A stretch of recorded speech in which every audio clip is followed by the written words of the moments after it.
પેટા ચૂંટણીનું મતદાન શરૂ થયું છે। વિસાવદર બેઠક પર વહેલી સવારથી જ મતદાન કેન્દ્રો પર મતદારોની લાઈન। વિસાવદર બેઠક માટે 297 મતદાન કેન્દ્ર પર ચાલી રહ્યું છે મતદાન। વિસાવદર પેટા ચૂંટણીને લઈ 2,60,000 મતદાતાઓ કરશે મતાધિકારનો ઉપયોગ। વિસાવદર પેટા ચૂંટણી અંતર્ગત સૌથી વધારે 161 ગામડાઓનો સમાવેશ છે। ભેંસાણ તાલુકાના મતદાન કેન્દ્રો પર પણ મતદારોમાં ઉત્સાહ જોવા મળ્યો। કડી વિધાનસભા પેટા ચૂંટણીને લઈ 294 મતદાન કેન્દ્ર પર મતદાન।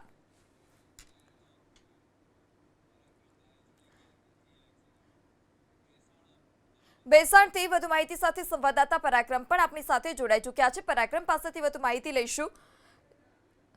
જી પરાક્રમ, મતદારોમાં કેવો ઉત્સાહ જોવા મળી રહ્યો છે? વહેલી સવારથી મતદાન શરૂ થયું છે, વરસાદી માહોલ છે।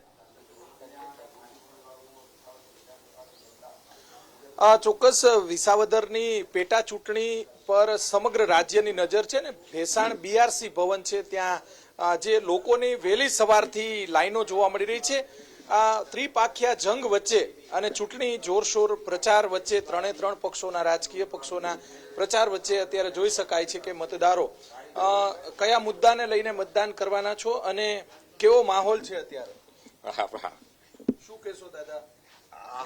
ગણાય છે પેલો ઓપરેશન તો ઇકોઝોન ભાજપના નેતા આવે પણ એ કાઢવાની વાત નથી કરતા। રોડ બીજા ખેડૂતનો સહાય નથી મળે પાકની। બરોબર। અને અત્યારે વહેલી સવારથી કેમ આવ્યા છો?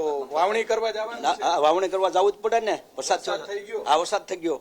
ચોક્કસથી દ્રશ્યો આપણે બતાવવાનો પ્રયાસ કરીશું। જોઈ શકાય છે કે જે અહીંયા ઉમેદવાર છે એનું પણ બહાર જઈને આપણે જે એનું ઇન્ટરવ્યુ કરશું। અત્યારે દ્રશ્યો બતાવવાનો પ્રયાસ કરીશું। જોઈ શકાય છે કે વહેલી સવારથી લોકોની લાઈનો વાવણી કરવા જવાનું છે એટલે વહેલા આવ્યા છો? એટલે આવ્યા છે। બરોબર। કેવો માહોલ અત્યારે? આટલી બધી લાઈનો સવારથી કેમ છે? એટલી બધી આ ત્રિપાખ્યો જંગ છે એટલે ઉત્સાહ, બધાનો ઉત્સાહ છે।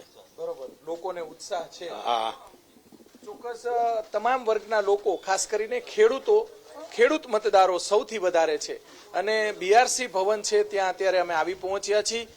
તમે પણ વહેલી સવારથી આવ્યા છો? વહેલી સવારથી। બરોબર। વાવણી કરવા જવાનું છે? વાવણી કરવા જવાનું એટલા કયા કયા મુદ્દાઓ છે અત્યારે? મુદ્દા તો ઘણા છે સાહેબ, અહીંયા મુદ્દા તો ઘણા છે।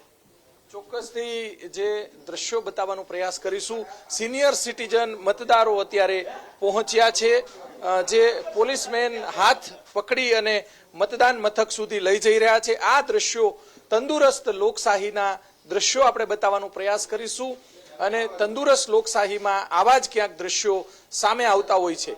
જોઈ શકાય છે કે યુવા મતદારો પણ, જે દીકરીઓ છે એ પણ મતદાન કરવા માટે પહોંચ્યા છે। બીજી તરફ સિનિયર સિટીઝન માજી છે એ પણ મતદાન કરવા માટે પહોંચ્યા છે। વિસાવદર વિધાનસભાની પેટા ચૂંટણીનો જબરજસ્ત માહોલ અત્યારે જોવા મળી રહ્યો છે। ત્રિપાખ્યા જંગ વચ્ચે સાથે સાથે જે કોંગ્રેસના ઉમેદવાર છે નીતિનભાઈ પણ સામાન્ય નાગરિકની જેમ અત્યારે ઊભા છે। આ તરફ બહેનો અત્યારે એક બાદ એક મતદાન કરવા માટે પહોંચ્યા છે। યુવા મતદારો, ખાસ કરીને પ્રથમ વખત મતદાન કરતા હોય તેવા બહેનો પણ અત્યારે પહોંચી રહ્યા છે। આ સિનિયર સિટીઝન મતદારો છે કે એમને તો અનેક ચૂંટણીઓ જોઈ હશે વિસાવદરની અંદર। દ્રશ્યો બતાવવાનો પ્રયાસ કરીશું। સાથે યુવા મતદારો પણ જોવા મળી રહ્યા છે। પહેલી વાર મતદાન કરો છો કે બીજી વાર? બીજી વાર કરો છો। બરોબર। ચોક્કસ પહેલી વાર મતદાન કરતા જે યુવાનો છે એ પણ અત્યારે પહોંચ્યા છે। જબરજસ્ત ઉત્સાહનો માહોલ ખેડૂત વર્ગની અંદર જોવા મળી રહ્યો છે। જી પરાક્રમસિંહ, આપ અમારી સાથે જોડાયેલા રહેશો। આપની સાથે સંવાદદાતા હિરેન રાજ્યગુરુ પણ જોડાઈ ચૂક્યા છે। હિરેન, સવારથી જ મતદારોમાં ઉત્સાહ જોવા મળી રહ્યો છે, શું વધારે વિગત? ત્યાંના મતદારોમાં કેટલો ઉત્સાહ છે? જો 1.5 કલાક જેટલો સમય થયો છે મતદાન શરૂ થયું એને વિસાવદરની પેટા ચૂંટણી માટે મતદાન શરૂ થયું છે। ખડિયા ગામની માધ્યમિક શાળાના મતદાન મથક ઉપર અમે અત્યારે પહોંચ્યા છે અને દ્રશ્યો બતાવવાનો પ્રયાસ કરશે મારા સહયોગી। લાંબી કતાર અહીંયા મતદારોની જોવા મળી રહી છે। અલગ અલગ જે મતદાન મથક આવેલા છે, બૂથ આવેલા છે, મતદાન બૂથ, તેની અંદર સવારથી અહીંયા કતારો જોવા મળી રહી છે। મહત્વપૂર્ણ બાબત છે કે આ પેટા ચૂંટણી આવી છે અને પેટા ચૂંટણી ધારાસભ્યએ રાજીનામું આપી અને પક્ષ પલટો કર્યો, તેના કારણે આ પેટા ચૂંટણી આવી છે, જેને લઈ અને અહીંના મતદારોએ ફરી એક વખત મતદાન કરવા માટે થઈ અને કતારમાં ઊભું રહેવું પડ્યું છે। મારા સહયોગી છે જયરામ રબારી, જે દ્રશ્યો આપને બતાવી રહ્યા છે. આ તરફના દ્રશ્યો બતાવવાનો પ્રયાસ કરશે.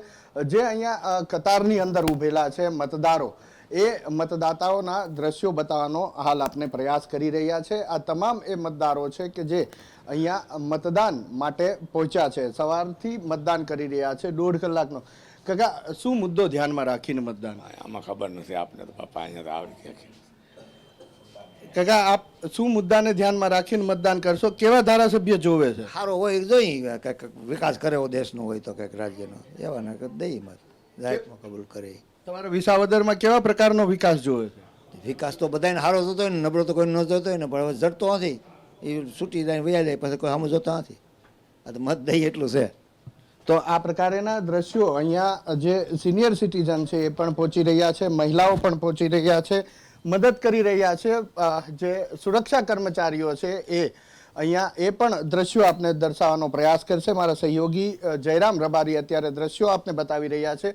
વિસાવદરની ત્રિપાખ્યા જંગની આ પરિસ્થિતિ છે. જો કે 16 ઉમેદવાર કુલ આ પેટા ચૂંટણી લડી રહ્યા છે, જે પૈકી ભારતીય જનતા પાર્ટીના કિરીટ પટેલ, કોંગ્રેસના નીતિન રાણપડિયા, આમ આદમી પાર્ટીના ગોપાલ ઇટાલિયા, શંકરસિંહ વાઘેલાની પાર્ટી પ્રજાશક્તિ ડેમોક્રેટિક પાર્ટીના ઉમેદવાર પણ અહીંયા ચૂંટણી લડી રહ્યા છે. આ ઉપરાંત જે 12 અપક્ષ ઉમેદવારો છે એ પૈકીના એક અપક્ષ ઉમેદવાર કે જે ટક્કર આપી રહ્યા છે અત્યારે આ તમામ ઉમેદવારોને, એ પણ કે જેને ટિકિટ મળવાની આશા હતી પરંતુ ટિકિટ ન મળતા તેઓ અત્યારે અપક્ષ ઉમેદવારી કરી રહ્યા છે. મહિલાઓ અહીંયા, યુવતીઓ અહીંયા દ્રશ્યની અંદર જોવાય છે, લાઈન કતારબદ્ધ રીતે પોતાના મતાધિકારનો ઉપયોગ કરવા માટે અહીંયા પહોંચ્યા છે.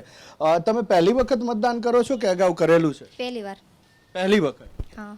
તો શું મુદ્દો ધ્યાનમાં રાખીને મતદાન કરશો? જે વ્યવસ્થિત બધું કરતા હોય તેના પર મતદાન દેશું. અચ્છા, તમારું આ પહેલી વખતનું મતદાન છે? હા, પહેલી વખતનું છે. અચ્છા, તો કેવી લાગણી અનુભવો છો કે પહેલી વાર તમે આ રીતે ચૂંટણીમાં મતદાન કરવા આવ્યા છો? અમારો અમૂલ્ય મત જેને જાય ને તે સારો વિકાસ કરે તેને. તો શું મુદ્દો ધ્યાનમાં રાખીને તમારો અમૂલ્ય મત આપશો? જે સારો વિકાસ કરે ને બધાનું ધ્યાન રાખે ને બધી એક એક વસ્તુનું ધ્યાન રાખે તેને.